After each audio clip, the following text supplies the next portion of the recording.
Assalamualaikum warahmatullahi wabarakatuh. Yang terhormat Gubernur DKI Jakarta, Bapak Anies Baswedan, dan juga hadirin yang saya hormati. Selamat siang bagi semua hadirin yang telah datang. Sebelumnya marilah kita ucapkan puji syukur kita ke hadirat Tuhan Yang Maha Esa, karena atas karunia-Nya, atas nikmatnya kita dapat dipertemukan di ruangan ini. Tak lupa juga salawat serta salam marilah kita junjung kepada baginda kita Nabi Muhammad SAW. Semoga kita diberikan syafaat di yaumil akhir kelak, amin. Berdirinya saya di sini berhadapan dengan kalian semua, orang-orang yang hebat. Semoga Tuhan selalu memberikan keberkahan kepada Anda semua yang sudah bersedia meluangkan waktunya untuk mendengarkan saya berbicara. Pada kesempatan kali ini saya akan menyampaikan pidato singkat yang berjudul Pentingnya Menjaga Kesehatan Sejak Dini. Hadirin yang berbahagia, apa kalian tahu kenapa kita harus menjaga kesehatan kita? Menjaga kesehatan tubuh kita sangatlah penting bagi setiap makhluk hidupnya. Karena jika kita sehat dalam melakukan berbagai aktivitas apapun, kita tidak akan mengalami kendala apapun yang berarti. Sehingga tubuh kita akan melakukan aktivitas secara produktif setiap harinya tanpa takut terserang penyakit ringan maupun penyakit berat.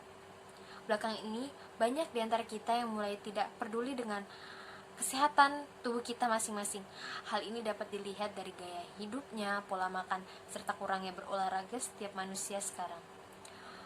Seperti diketahui, tubuh manusia sebenarnya rentan terhadap penyakit, maka dari itu kita diharuskan pandai dalam menjaga kesehatan.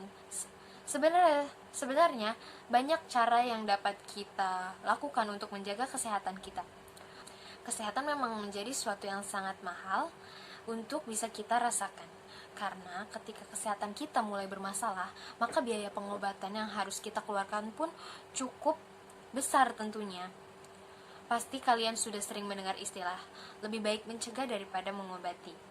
Hal tersebut memang benar karena dengan membentuk pola hidup yang lebih sehat, maka kita tidak perlu mengeluarkan lebih banyak dana untuk melakukan langkah-langkah pengobatan.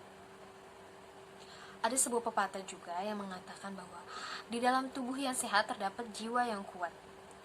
Pepatah ini juga menjelaskan bahwa jika kita memiliki tubuh yang sehat, tentunya jiwa dan pikiran kita juga menjadi sehat. Ada juga sebuah yang mengatakan bahwa kesehatan sangatlah mahal harganya.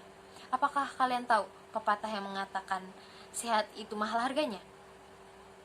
Makna dari pepatah tersebut ialah jika kita sakit, kita akan mengeluarkan tenaga, mengeluarkan banyak uang, dan mengeluarkan banyak waktu yang akhirnya akan merugikan diri kita sendiri. Kita ambil saja contohnya seperti jika lansia sakit, ibadah lansia pun akan terlambat. Jika bapak-bapak yang sakit mencari nafkah pun akan terlambat. Jika ibu-ibu yang sakit, anak dan suami pun nggak sarapan pagi. Jika kita anak muda yang sakit, belajar nggak enak, tidur pun nggak lelap, makan juga nggak enak, akhirnya pelajaran pun tertinggal karena kita tidak bisa hadir saat sekolah. Jika adik kita yang sakit, ibu kita akan terhambat dalam pekerjaan lainnya. Intinya sakit akan merugikan kita, akan membuang-buang waktu kita dengan sia-sia. Maka dari itu kita lebih baik mencegah daripada mengobati. Bagaimana cara mencegahnya? Mencegah diri kita dari sakit yaitu dengan menerapkan pola hidup yang sehat. Berikut saya akan jelaskan bagaimana cara menerapkan pola hidup sehat itu. Yang pertama, makan makanan yang bergizi. Makan makanan yang bergizi adalah makanan yang mengandung protein, karbohidrat, vitamin, air, dan mineral. Jika kita memakan makanan yang demikian tadi saya sebutkan, yang mengandung unsur-unsur vitamin, insya Allah akan menjadi tameng dalam tubuh kita, sehingga kita terhindar dari berbagai macam penyakit. Yang kedua, berolahraga. Olahraga dapat membuat tubuh kita menjadi sehat, menjadi segar. Bukan hanya itu, olahraga dapat mengatur sistem metabolisme tubuh menjadi lebih baik. Oleh karena itu, pesan saya untuk teman-teman sekalian, rajin-rajinlah berolahraga. Tapi jangan berolahraga hanya sekali saja, tapi harus dilakukan secara konsisten dan stabil. Terakhir, pola hidup yang sehat itu juga dimulai dengan pola makan yang baik, olahraga teratur, dan istirahat yang cukup itu lebih penting.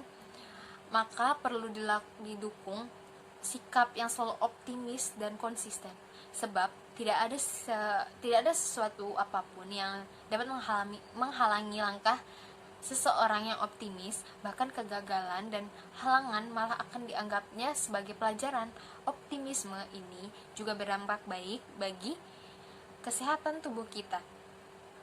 Upaya untuk meningkatkan derajat kesehatan yang setinggi-tingginya pada mulanya berupa upaya penyembuhan penyakit, kemudian secara berangsur-angsur berkembang ke arah keterpaduan upaya kesehatan untuk seluruh masyarakat dengan mengikut kesertakan masyarakat yang luas, mencakup upaya promotif, preventif, kuratif, dan rehabilitatif yang bersifat menyeluruh, terpadu, dan berkesinambungan. Perkembangan ini tertuang dalam Sistem Kesehatan Nasional atau SKN pada tahun 1982 yang selanjutnya disebutkan ke dalam GBHN 1983 dan GBHN 1988 sebagai tatanan untuk melaksanakan pembangunan kesehatan. Selain itu, perkembangan teknologi kesehatan yang berjalan seiring dengan munculnya fenomena globalisasi telah menyebabkan banyaknya perubahan yang sifat dan eksistensi sangat berbeda jauh dengan teks yang tercantum dalam Undang-Undang Nomor 23 Tahun 1992 tentang Kesehatan. Pesatnya, kemajuan teknologi kesehatan dan teknologi informasi dalam era global ini ternyata belum terakomodatif secara baik oleh Undang-Undang Nomor 23 Tahun 1992 dengan tentang kesehatan. Coba bayangkan keadaan kita sekarang ini yang masih bisa menikmati hidup dan bercengkrama dengan teman-teman. Lalu bayangkanlah jika tiba-tiba kita terkena penyakit stroke atau penyakit jantung, nauzubillah ya. Lalu bayangkanlah, pasti kita tidak mengenakan, pasti perasaan kita tidak mengenakan, bukan? Jika kita harus mengeluarkan uang yang sangat banyak untuk mengobati penyakit tersebut dan banyak waktu yang kita buang sia-sia ketika kita dirawat di rumah sakit. Oleh karena itu, kita harus menjaga kesehatan tubuh kita, karena kesehatan tubuh kita merupakan hal yang sangat penting untuk dilakukan agar kita terhindar dari berbagai macam penyakit yang akan menyerang kita. Jika kesehatan kita tetap terjaga, maka kita bisa melakukan aktivitas sehari-hari dengan lancar dan nyaman, sehingga kita bisa meraih prestasi yang tinggi untuk menggapai masa depan kita. Tubuh kita sehat akan membuat kita berkonsentrasi dalam belajar dan juga membuat daya tangkap kita dan ingat kita menjadi lebih baik saat kita belajar. Hal ini dikarenakan tubuh kita yang sehat akan memacu otak kita untuk belajar secara optimal. Kesehatan juga tidak hanya baik untuk masa depan kita, tetapi juga masa depan kita dan bangsa kita. Bangsa yang kuat adalah bangsa yang dihuni oleh orang-orang yang sangat sehat, baik jasmani maupun rohani. Namun, jika suatu bangsa dipenuhi dengan orang-orang yang tidak sehat, terutama rohaninya, maka masa depan bangsa itu pun dijamin akan hancur di tangan rakyatnya sendiri. Saat ini, hanya 27% penduduk Indonesia rutin berolahraga. Angka partisipasi olahraga di Indonesia masih sangat rendah. Data Badan Pusat Statistik pun menunjukkan bahwa pada 2019 kemarin, jumlah yang rutin berolahraga belum mencapai sepertiga dari total penduduk kita. Hanya 27,61% penduduk Indonesia yang melakukan olahraga minimal sekali dalam seminggu. Hal ini berarti dari 100 penduduk Indonesia berumur 10 tahun ke atas, hanya sekitar 28 orang yang aktif berpartisipasi dengan kegiatan olahraga, sedangkan 70 orang yang lainnya tidak rutin berolahraga. Fenomena ini menunjukkan bahwa partisipasi masyarakat Indonesia dalam berolahraga secara umum relatif masih rendah. Kondisi ini cukup memprihatinkan, mengingat olahraga merupakan salah satu kegiatan yang menunjang kesehatan. Masih rendahnya partisipasi orang dalam berolahraga mengindikasikan bahwa masyarakat belum sepenuhnya menyadari pola hidup sehat melalui olahraga. Masih banyak lagi hal-hal yang dapat dikerjakan dalam agar tubuh kita terjaga kesehatannya. Yang paling penting adalah kita selalu peduli agar menjaga kesehatan tubuh kita sendiri dan tentunya juga keluarga terdekat kita. Hadirin yang berbahagia, sebelum saya mengakhiri pidato ini, saya ingin mengingatkan kembali bahwa marilah kita jaga kesehatan diri kita mulai dari sekarang. Jangan menunggu sampai penyakit menyerang kita, karena ada pepatah mengatakan lebih baik mencegah daripada mengobati. Mulailah dengan melakukan pola hidup sehat dan teratur agar kesehatan kita tetap terjaga sehingga kita bisa meraih masa depan kita. Demikian pidato singkat yang dapat saya sampaikan.